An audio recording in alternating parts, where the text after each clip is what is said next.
welcome to my channel. Today we're going to be doing a Meet the Teacher, and so you can get to know a little bit more about me. So if you enjoy these types of videos and other homeschool and lifestyle videos, please remember to subscribe and let's get into it. All right, so this is an open collaboration video with Abby from Rooted in Rest and Jessica from the Waldock Way. So there'll be a playlist linked down below with other homeschool moms here on YouTube sharing about themselves this month, and then throughout the whole year having different topics every single month. So it's a really good resource to see how different people homeschool, and very helpful for all of us to be able to look at and to see that there's not just one way to homeschool, and maybe someone else's way fits our lifestyle a little bit better. So that playlist will be down in the description box and you can click on it and check out all the videos there. And so that's what I'm gonna do today. They actually provided a list for questions to answer.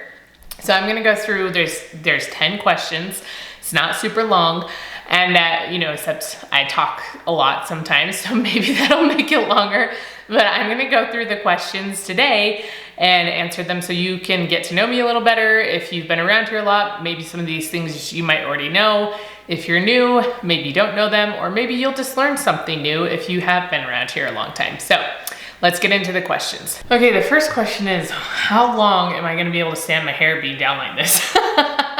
Just kidding, that's not really a question, but that's really like how long. It's getting so long, which is fine, but it's driving me crazy.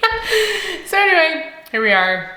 I might play with it the whole video, and I'm sorry, but it kind of drives me crazy when I leave it down. So the first question is, how many years have you homeschooled? So we're going into our 8th year. We started our 8th year already. We started school this last week.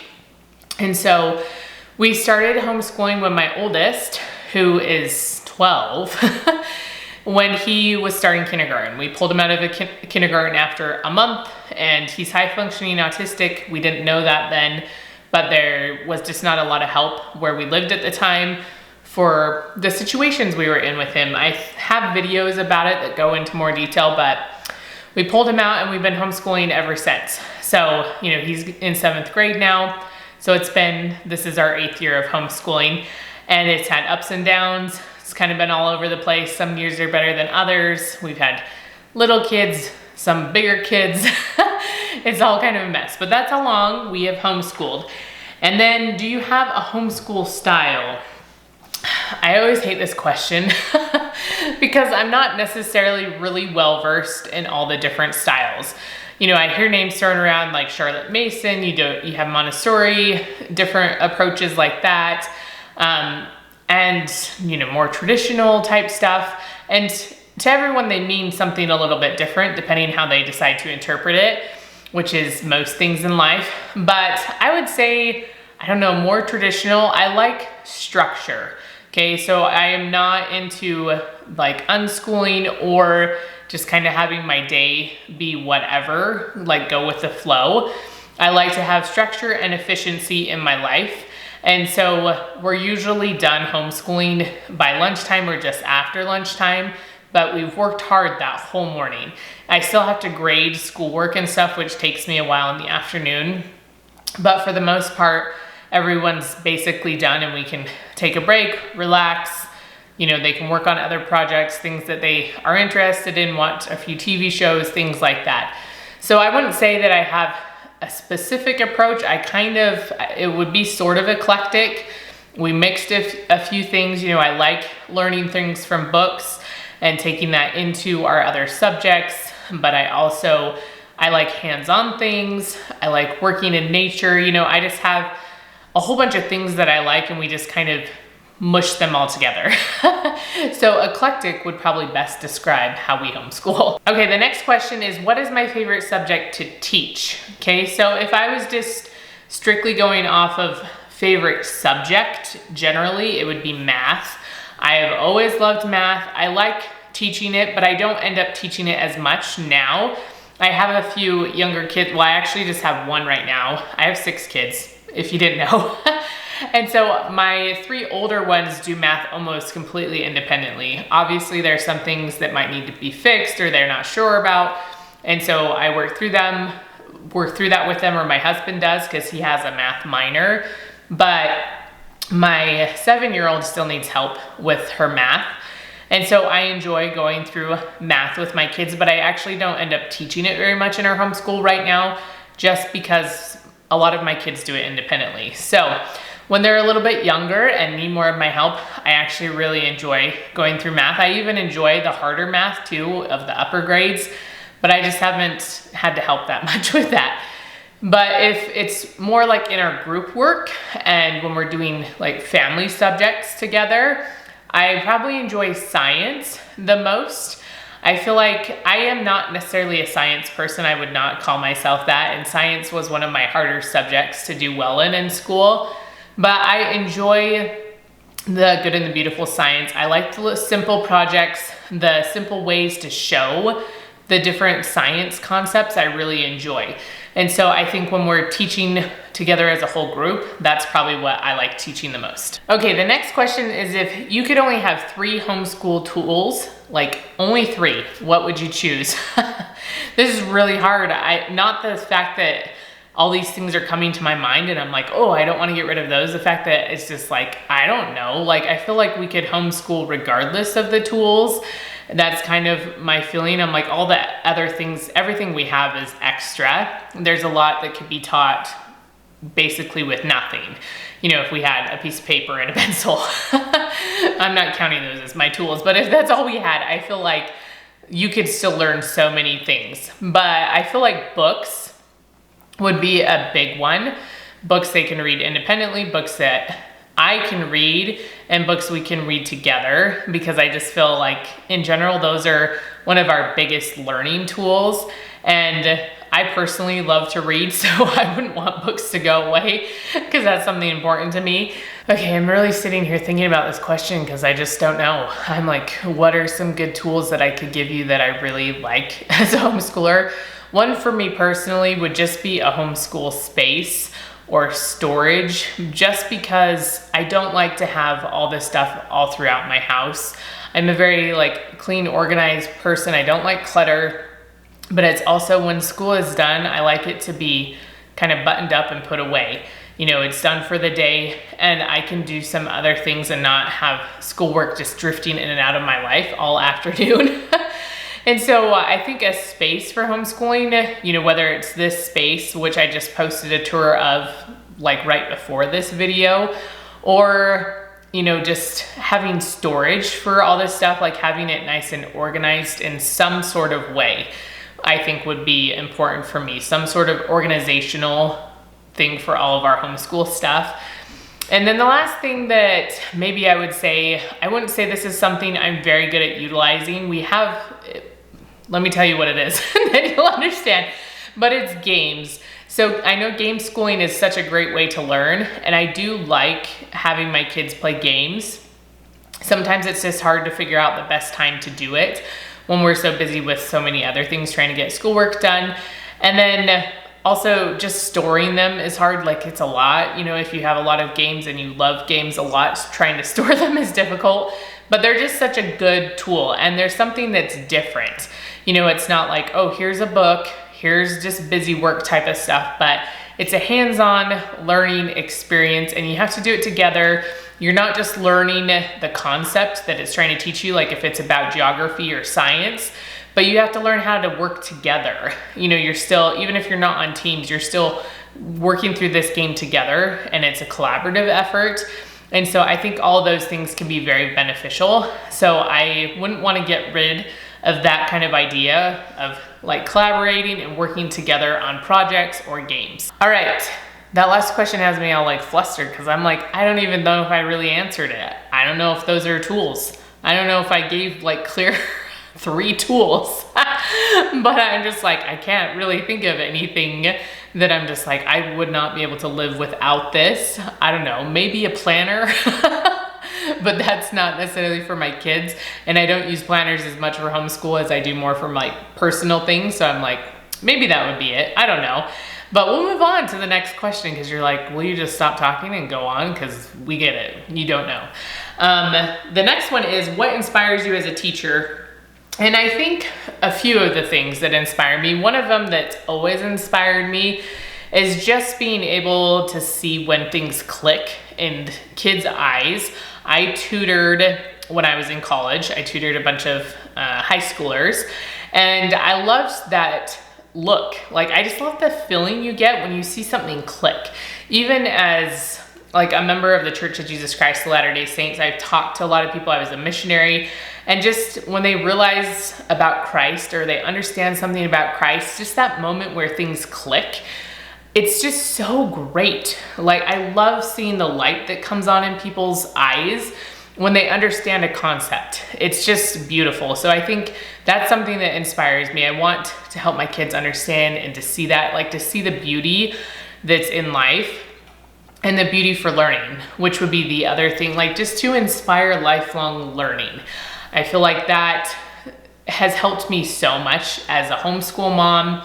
It was one of the things when we started homeschooling that, you know, I wasn't really excited to homeschool. It wasn't something that I wanted to do or had planned on doing, but the fact that I get to remind myself every day to be a lifelong learner and to read more things that help me learn long term has just been so great for me. And I love it. And teaching my kids concepts every day are things like I'm learning things and I remember things better. And so I think just that lifelong learning is something that inspires me, and that it doesn't have to just stop when we finish school, or even, you know, I went to public school through, you know, all 12 grades and stuff. And so, you know, it's like you come home from school and you have homework, but you're just kind of like done with learning.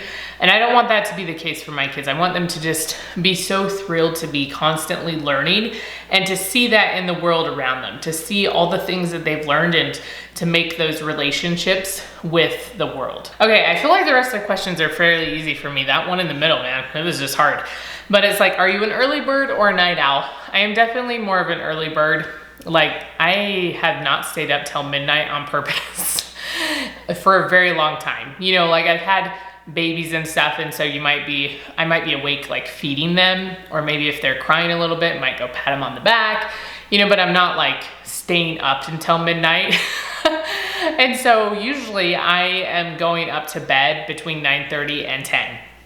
Which maybe for some people that would make me a night owl, but I consider more like 11 to midnight. Maybe people it's like 1 or 2, I don't know.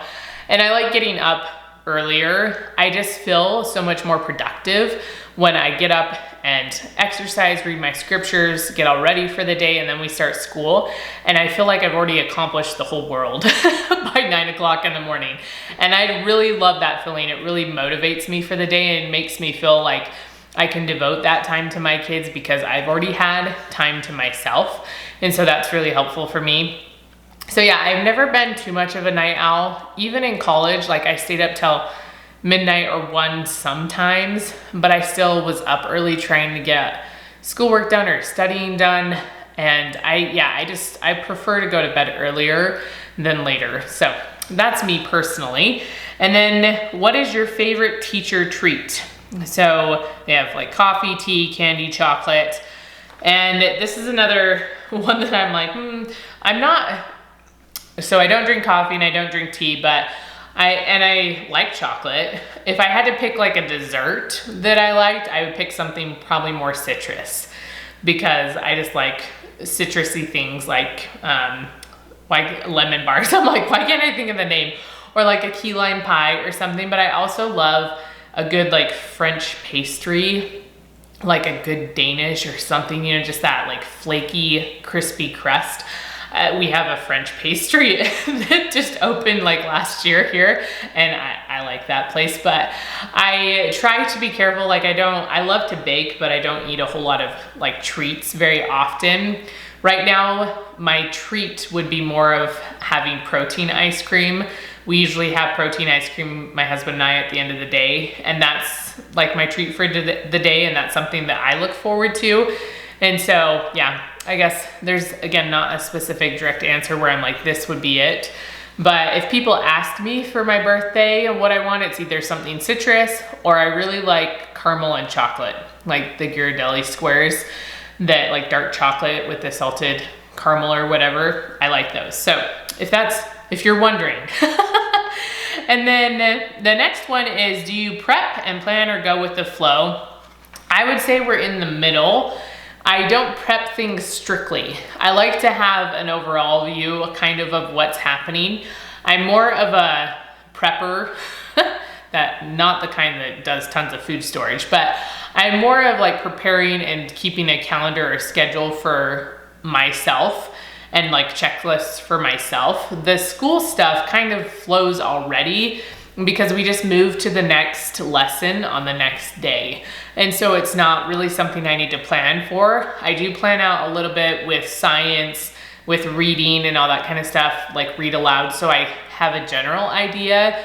But I would say we kind of are in the middle. I'm not just let the day go. We get up, we have a schedule, you know, kind of a flow to our morning. And then, you know, my kids have different times of day they get done with their schoolwork depending on the day, but they're not allowed to do other things like friends or screen time or anything like that if their schoolwork's not done. So they have to get all that stuff done before they can do anything else. So like I said, I'm very routine driven, but also it kind of more go with the flow than I would have thought when we started homeschool. Okay, the last question, it's finally here, guys. See, I told you 22 minutes in, the video is not gonna be that long because I still have to edit it, but on my end, it's 22 minutes. And I told you it was gonna be long, even though there's only 10 questions. But what is something you really enjoy outside of being a homeschool parent? And so there's several things that I like to do depending on the time of it all. Like I go through waves of things that I enjoy more than others. I love reading, and I like reading fiction and nonfiction. You know, some stuff's more educational and kind of pushes my mind a little bit. Some of it's just for fun, and I'll go through waves of reading. Like I'll read a lot one month and then sometimes feel like burnt out, or feel burnt out of just reading fiction, so I won't hardly read any fiction, or at least not like just fluffy romance fiction, because I'm like, I'm so sick of this. But then a few months later, that's all I want to read. So, you know, it's an emotional roller coaster when it comes to book reading. So I really like to read. I do like to do crafts. I'm kind of in a lull with crafts right now. I think part of it is just because my schedule is so busy with my kids all day long that putting that in, I have to pick and choose what hobbies I want to focus on when, because there's just not time to do them all at the same time. And so that's one that I still enjoy doing, but I'm not doing as much. But I also really enjoy just being outside and exercising. And so like going for walks, going hiking, or lifting, doing some yoga. Like I like being active as much as I can, considering my body is falling apart, because I just, you know, I had ankle surgery, if you don't know. I'm sure most of you do. And so I feel like my body is just falling apart right now. That's all that's happening, is that I'm just falling apart. So anyway, I like to just be physically active as much as possible and be outside, especially because it's nice weather. Well, it's smoky right now, but really smoky the last 2 days. But I really like being outside when we can, because then it will be a cold tundra and it won't be as nice to go outside. But I think those are mostly it. Like I, you know, enjoy cooking, baking, sewing. There's lots of things that I like doing. I haven't really sewn anything in a long time because, again, just prioritizing what I want to do. But I cook and bake a lot just because that's stuff for our normal like functioning life. But I really do enjoy making like treats and making them beautiful and all that kind of stuff.